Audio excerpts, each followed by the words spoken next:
Hey, this is Sky. Welcome to my YouTube channel. So I made a big transition many years ago, more than 20 years ago, from being a full-time criminal and just a dirty, rotten piece of crap into a path of righteousness, of personal growth, of building character and virtue. It didn't happen all at night, all over, in one day. I didn't just wake up one day and say, well, I guess I'm done being an asshole. Now let me try to be good. It didn't happen like that. It was a slow off-ramp, a long off-ramp, winding off-ramp. But I took that off-ramp and I finally made it to a new path. The transition was difficult.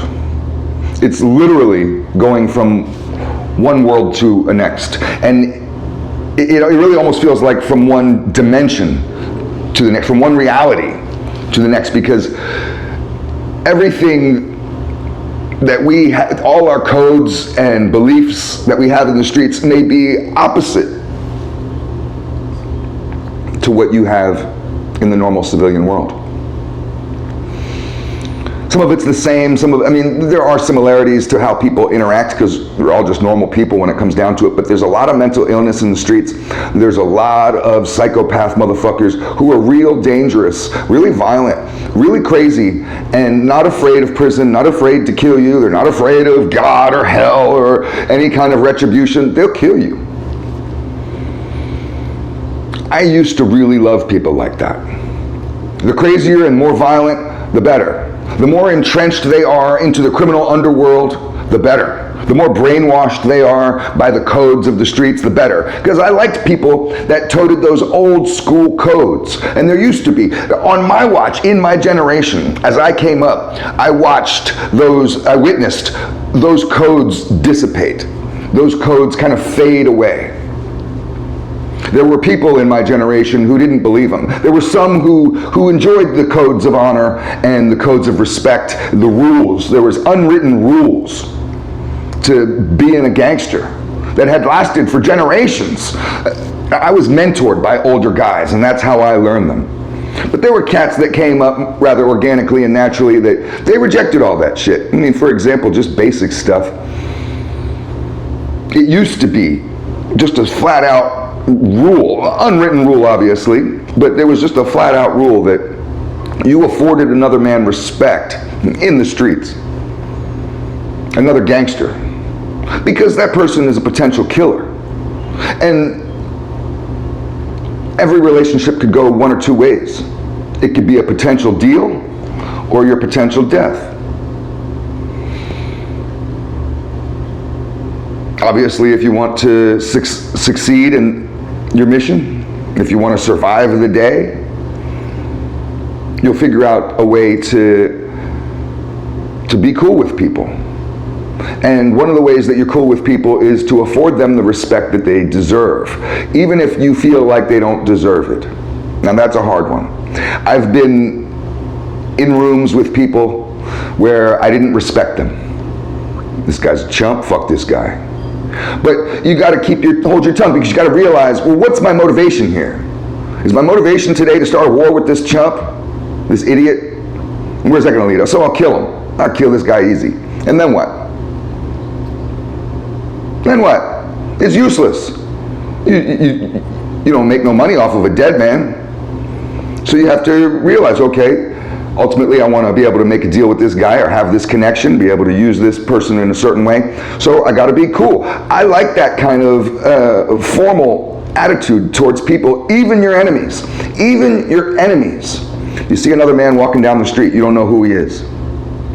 Another gangster. I'm not talking about civilians. You and your little stroller and your polo shirt. Fuck you. I'm talking about gangsters. You see another motherfucker walk down the street, and there would be, or if you see them at a club or a bar, you walk in and it's not your turf, you don't know some of these people, whoever, someone you don't know, but we know who. A gangster can always tell another gangster. I don't care how you're dressed. If I'm in a party and there's another motherfucker from the streets there, I will know instantly. I can sense it. It's like like Spider-Man. I get my spider sense going, and I'll know by looking at you. I'll know by just your vibe, how you hold yourself. And we used to have a code where we would just simply give a nod, what's up, and that kind of respect in passing was expected. And you see them coming, you're the only two walking down the street, you size them up long before you get to them. And when you cross path, you don't turn your head. You don't look away. You don't just look forward and put on your mean face. You look right in his eyes and you give him a respectful nod, little head nod. That was the code. You might say, what's up? If that motherfucker doesn't say nothing, if we're walking by each other and he turns his head to avoid me, that's disrespect right there. That's disrespect. That's a weak little punk bitch. Fuck that motherfucker. I'm ready to kill him instantly just for that. I'm ready to go to war with this man, to take him off the earth. Because fuck that motherfucker. I used to really enjoy these types of codes because, why? Not because I go around looking for fights. Only suckers think that. Because every man you meet, you say what's up to, and you give a certain amount of respect, regardless of who they are. That's where you start. The starting point is always respect. Why? Because that motherfucker's a killer, you're a killer, you're two alpha males, you're two wolves out in the woods, and when you come to meet, rather than kill each other, rather than create a war, create heat, you try to think intelligently, you try to keep the peace, you try to show another man respect. There was other little codes all along the same lines.